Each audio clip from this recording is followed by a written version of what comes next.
Counting overnight is pretty much done, so it's a good moment to reflect on what we can see. 1,200 or so seats counted out of the 5,000 or so, and there's a clear winner. Here they are. It's Reform UK. They've got 391 seats. They didn't contest any of these seats last time they were up, so they haven't lost any. This is the first time they have been in contention for any of them. There's a clear loser as well. That's the Labour Party. You can see that overnight they have lost 257 seats. Tories also losers, not that far behind. It's been getting worse for the Tories, 192. Some gains for the Greens, but I think we haven't seen the seats in the councils that might provide a bit of a Green surge out yet. And the Liberal Democrats doing slightly better than that.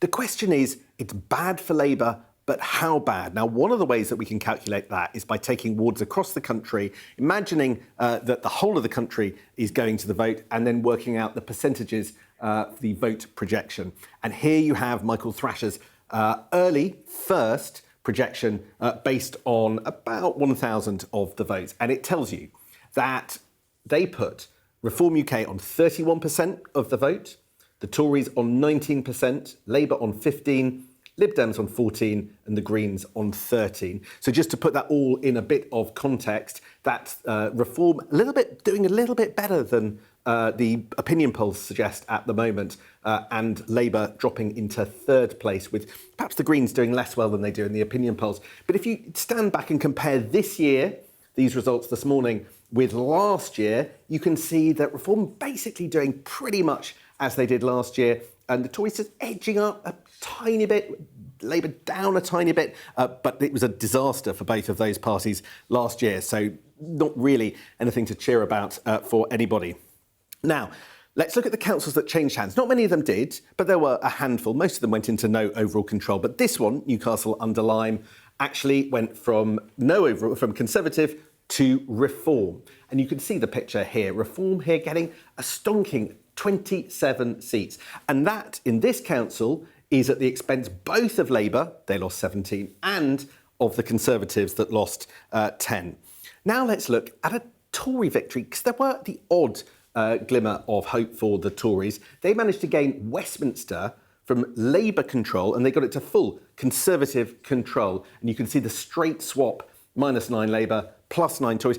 And the thing about this, the reason I've picked this seat is it's quite interesting that, bluntly, the Conservative brand in London doesn't seem to be quite as bad, maybe as it is elsewhere in the country. The metropolis, they seem to be holding up. But let's look at the picture across large swathes of England outside London, and in particular, the Red Wall. I want you to look at this. This is Hartlepool, one of the most famous places in our politics. You know, former stomping ground of Peter Mandelson. Keir Starmer nearly resigned when he didn't win a by-election here. And again, the picture, unambiguous. Reform are the winners. They won 12 seats, and that's at the expense of 4 seats from the Tories and 7 seats from Labour.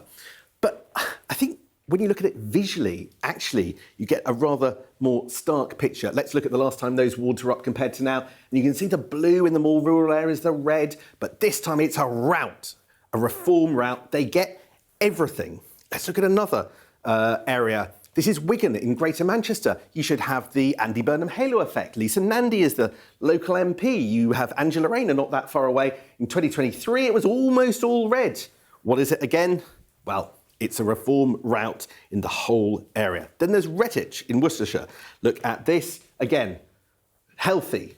You've got Labour and the Conservatives, two parties holding up, and now a Reform rout. And you can see how the vote here in Redditch has changed.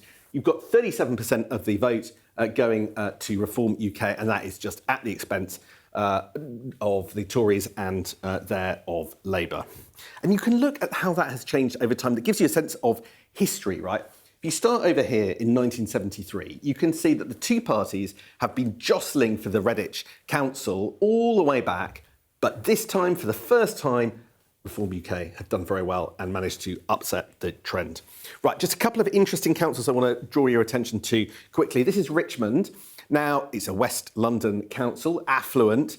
Lib Dems hold on to it. Not much movement, but what the movement that there is pretty interesting. Look, Lib Dems are up 6 at the expense of the Greens that are down 5. bit surprised. Narrative was meant to be that the Greens were going to do particularly well in London, and yet they don't seem to be doing well in Richmond. Lib Dem sources put that down to some of the recent difficulties Zach Polanski has been having. Look at this in Oxford. Now, this is a council that has changed hands. Labour lost it to no overall control, and Labour lost 5 and the Greens gained 5. But I just wonder whether or not the Greens, in a prominent university town, might have wanted to pick up slightly more than that. Now, it's early days with these elections. 1,000 out of 5,000 or so seats have been counted. There's much more to come, and that's before Scotland and Wales. But I think the biggest challenge right now is for Labour, the governing party. Those results do not look good.